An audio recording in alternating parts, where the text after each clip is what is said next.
മന്ത്രി ബിന്ദു കൃഷ്ണ മാതൃഭൂമി ന്യൂസിനൊപ്പമുണ്ട്. ഇപ്പോൾ വി.ഡി. സതീശൻ സർക്കാർ വന്ന് 3-ാം ദിവസം തന്നെ പാലിൻ്റെ വില കൂട്ടി. വകുപ്പും ഇന്നാണ് യഥാർത്ഥത്തിൽ ഗസറ്റ് നോട്ടിഫിക്കേഷൻ വന്നത്.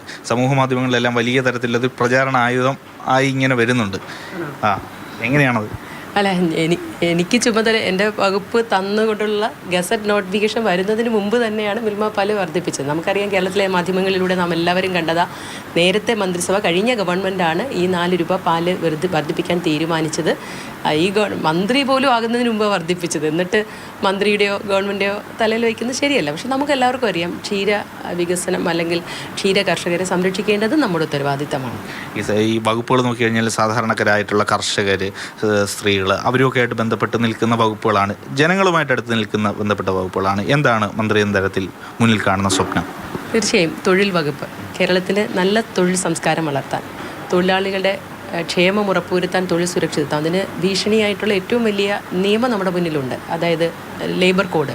നമ്മളെല്ലാവരും ഒരുപാട് സമരം ചെയ്യുക. ഇപ്പോൾ അതിൻ്റെ റൂൾസ് കൺകറൻറ്റ് ലിസ്റ്റിൽ പെട്ടതായത് അതിൻ്റെ റൂൾസ് ഫ്രെയിം ചെയ്യുന്ന ഘട്ടത്തിലാണ് ഇപ്പോഴുള്ളത്. പരിമിതമായ സാഹചര്യങ്ങളാണ് എങ്കിൽ പോലും പരമാവധി ഈ പറഞ്ഞതുപോലെ തൊഴിൽ സംരക്ഷണവും തൊഴിൽ സുരക്ഷിതത്വവും തൊഴിലാളികളുടെ ക്ഷേമവും ഉറപ്പുവരുത്തുക എന്ന ലക്ഷ്യത്തോടുകൂടി പ്രവർത്തിക്കണമെന്ന് ആഗ്രഹിക്കുന്നു. ഇന്ദിരാഗാന്ധി ആയിരുന്നു KSRTCയിലെ സൗജന്യ യാത്ര. അത് പ്രഖ്യാപിക്കുന്നതിന് മുമ്പ് തന്നെ മഹിളാ മോർച്ച ഒരു പ്രതിഷേധമൊക്കെ നടത്തി. എങ്ങനെയാണ് അതിനെ കാണുന്നത്? ഇനിയും ഏതെങ്കിലും തരത്തിൽ മുഴുവൻ സ്ത്രീകൾക്കും യാത്ര സൗജന്യമെന്നാണ് പറഞ്ഞിരിക്കുന്നത്. ഏതെങ്കിലും തരത്തിലൊരു അഡ്ജസ്റ്റ്മെൻറ്റൊക്കെ സ്വാഭാവികമായിട്ടും വേണ്ടിവരുമെന്നാണ് മനസ്സിലാക്കുന്നത്. ബസ്സുകളുടെ സർവീസുകൾ പരിമിതമാക്കും, അങ്ങനെ എന്തെങ്കിലുമൊക്കെ. അങ്ങനെയൊക്കെ വീണ്ടും പ്രതിഷേധമൊക്കെ വന്നു കഴിഞ്ഞാൽ അത് ഒരു തിരിച്ചടിയോ പ്രശ്നമാവില്ല. ജനാധിപത്യ രാജ്യത്ത് പ്രതിഷേധിക്കാനുള്ള സ്വാതന്ത്ര്യം എല്ലാവർക്കും ഉണ്ട്, പ്രത്യേകിച്ച് രാഷ്ട്രീയ പ്രസ്ഥാനങ്ങൾക്കുണ്ട്. പക്ഷേ ഇല്ലാത്ത ഒരു ഗവൺമെൻറ്റിൻ്റെ നേരെ കയറി പ്രതിഷേധിച്ചത് അത് അവർ തന്നെ ചിന്തിക്കണമായിരുന്നു. വകുപ്പുകളൊക്കെ കിട്ടിയപ്പോഴത്തേന് മനസ്സിൽ വന്നൊരു ചിത്രം എന്താണ്? ഇനി എങ്ങനെ മുന്നോട്ട് പോകണമെന്നാണ്? അല്ലെങ്കിൽ ആദ്യം ഏതിലേക്ക് ഒരു ഫോക്കസ് വേണമെന്നുള്ളതാണ്? അടിയന്തര സ്വഭാവമുള്ളത് അടിയന്തരമായി പരിഹരിക്കുകയും പഠിച്ച് ചെയ്യേണ്ടത് പഠിച്ച് ചെയ്യുകയും സമയമെടുത്ത് ചെയ്യും. എന്തായാലും ഒരു കാര്യം ഉറപ്പാണ്, ഒരു സിഗ്നേച്ചർ അടയാളപ്പെടുത്തണമെന്ന് ആഗ്രഹമുണ്ട്.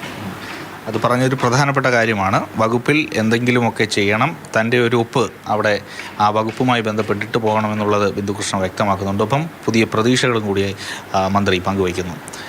PS ബിജുവിനൊപ്പം AK Stephin, Mathrubhumi news, Thiruvananthapuram.